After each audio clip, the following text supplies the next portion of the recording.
Using InSight's Marsquake data and planet-wide gravitational measurements, the researchers determined that the average thickness of the Martian crust lies between 14 and 45 miles, 24 and 72 kilometers.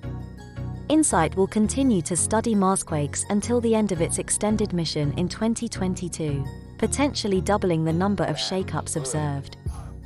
When an earthquake, or Marsquake, occurs, seismic waves echo through the planet. Primary, or P- waves lead off, traveling quickly through the layers. P waves are compressional waves similar to sound waves traveling through the air. They are followed by secondary, or S- waves, shear waves whose vibration is perpendicular to the wave's direction, like the string of a guitar. Measurements taken by NASA's InSight lander have uncovered details. A crustal layer, a mantle less dense than the surface and a core that is larger and less dense than previously estimated, new results reveal.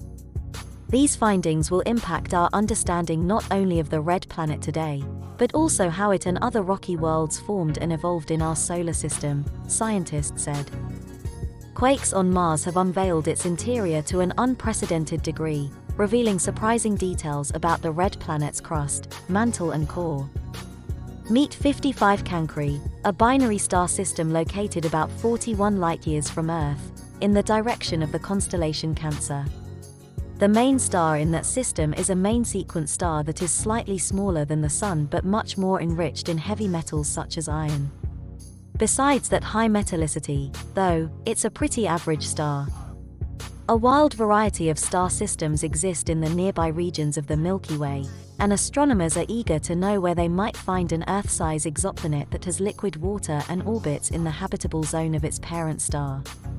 New simulations show that it's possible for an Earth-like planet to arise in pretty much the last place you might look, between the orbits of two giant worlds.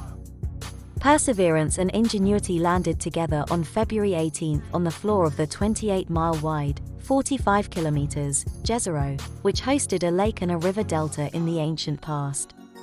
In early April, Ingenuity deployed from Perseverance's belly, kicking off a month-long technology demonstrating flight campaign.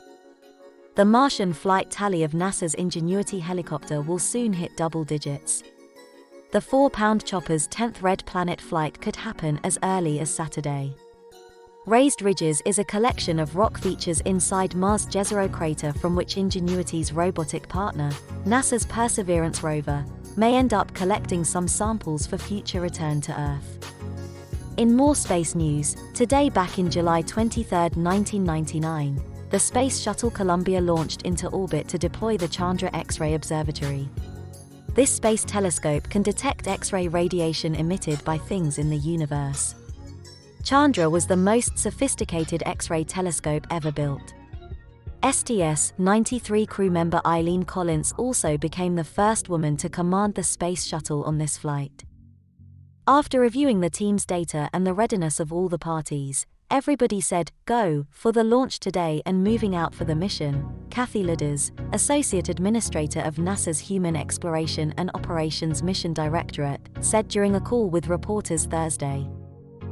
Boeing's astronaut taxi has cleared a big hurdle on the road to its July 30th launch to the International Space Station.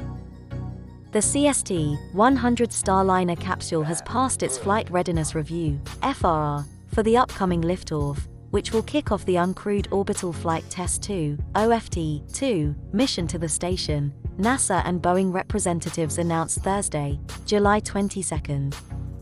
The 42-foot-long, 13 meters, Nauka, which is scheduled to dock with the station on July 29, is no stranger to adversity. The original plan for the International Space Station called for the module to launch in 2007, but a series of issues, including the discovery of metal chips in its fuel system, kept pushing back the liftoff.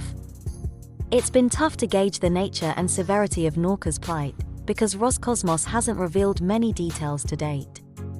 But some information is coming from outside observers such as Anatoly Zak of Russian Spaceweb, who reported that Nauka's main engines have not functioned properly. After analyzing telemetry received from the Nauka module, rocket and space industry specialists decided to schedule the Pers module deorbit for Saturday, July 24, officials with Roscosmos, Russia's federal space agency, said via Twitter today, July 22. In other news for July 23, 2021, the departure of Russia's Pers module from the International Space Station has been delayed until Saturday, July 24, as engineers continue to conduct in-flight tests on its replacement. The 20-year-old Pers was scheduled to leave the orbiting lab tomorrow, July 23, to open a slot for the Russian Multipurpose Research Module, also known as Nauka. Blumenauer unveiled the Space Tax Act idea on Tuesday, July 20, the same day that Jeff Bezos' company Blue Origin launched its first crewed spaceflight.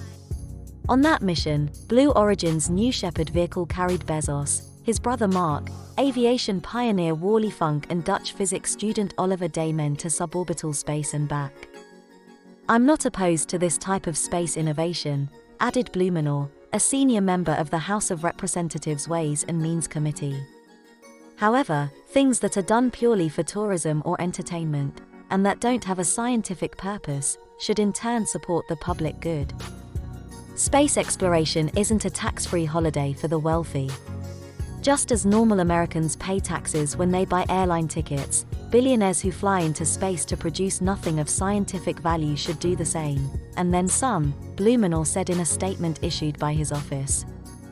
People who buy joyrides to the final frontier could soon find an additional charge on their bill.